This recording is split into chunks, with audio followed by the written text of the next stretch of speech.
Ever feel like your drawings seem flat or uninteresting? It might be due to an issue with your foreshortening. Hey everyone, this is Dave the Cartoonist here, and in today's video, I'm going to be showing you guys some exercises to help with drawing foreshortening. I know that a lot of people have requested this, so if you do enjoy, be sure to like and subscribe to the channel. And with that, let's get started.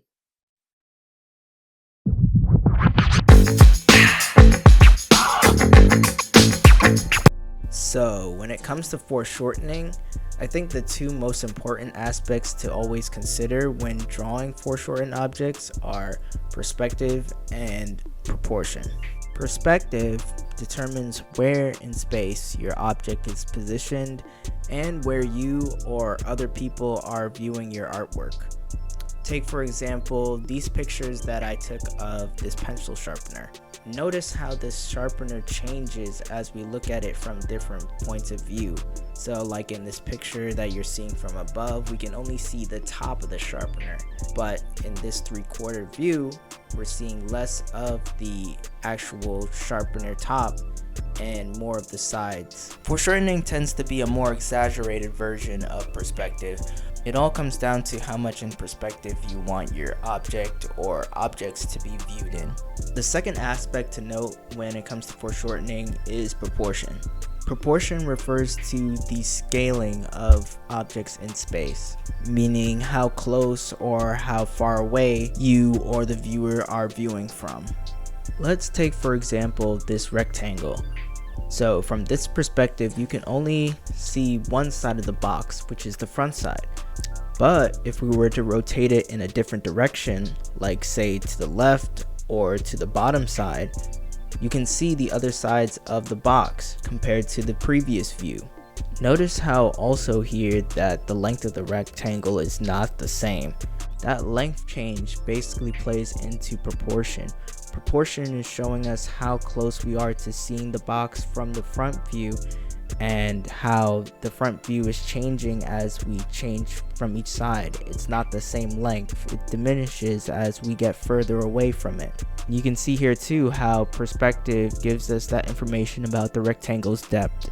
Let's do another example with someone's arm. If we were to draw the arm straight out like this, and then gradually rotate it to the front, you can see how the length of the arm changes, showing less of the arm and more of the hand because it's closer to us. If we were to rotate it to the bottom side, you can see how in this perspective the arm's length changes. It almost looks like it's stretching back in space. Notice too how the hand is smaller here because it's further away from us and the muscles in the arm look bigger because it's closer. Grasping these two concepts, perspective and proportion, are really crucial in my opinion to foreshortening. Perspective makes your foreshortening look less flat, and proportion helps make your measurements look accurate. Foreshortening can give your drawings a lot of flavor by giving more eccentric, dynamic, and expressive views of focus. But with that all being said, here are some exercises that I came up with and that I've practiced so that you can start to get the hang of foreshortening or just build up your skill in that area. So the first exercise that I have here is basically going to take what I demonstrated before with the rectangle. You can use either a rectangle or a random shape. I would recommend starting off with geometric shapes like a rectangle or a cylinder, just to help provide that basic understanding. And basically you're going to take that shape and draw it from different perspectives as it's rotated. You can use a perspective grid or perspective lines. Those are really great guides to help you. And then once you get that basic understanding, you can experiment with other objects and other inorganic forms like someone's arm. But you always want to go from simple to complex. So the next exercise basically expands on the previous exercise where you're going to use the same principles and draw shapes coupled together. So like I'm doing here, you're going to be taking two or more objects and drawing them together in perspective. You can draw them in one perspective or in multiple perspectives. They can be connected or distant apart. A great practice would be drawing them jointed together, which is really great practice for studying human anatomy and different jointed parts. Then for the last exercise, you're going to take a couple of reference photos. It could be photos of yourself or photos that you find online. And you're going to study these references by breaking them down into different shapes and forms. So as you can see with this example, I'm breaking down the body structure into shapes and examining body proportions as they change in perspective, like the torso, the head, and the legs.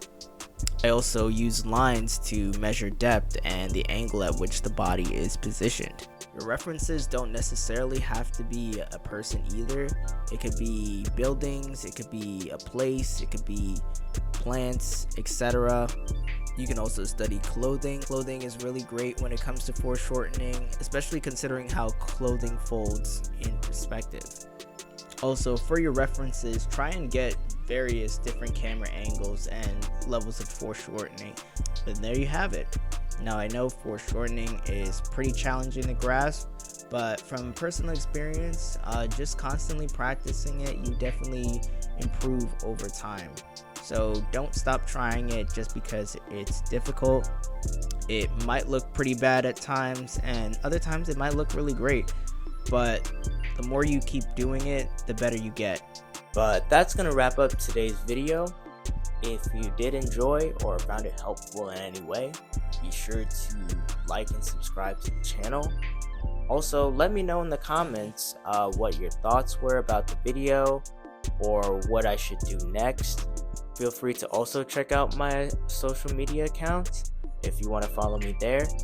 Again, thank you so much for watching, and I'll catch you guys next time.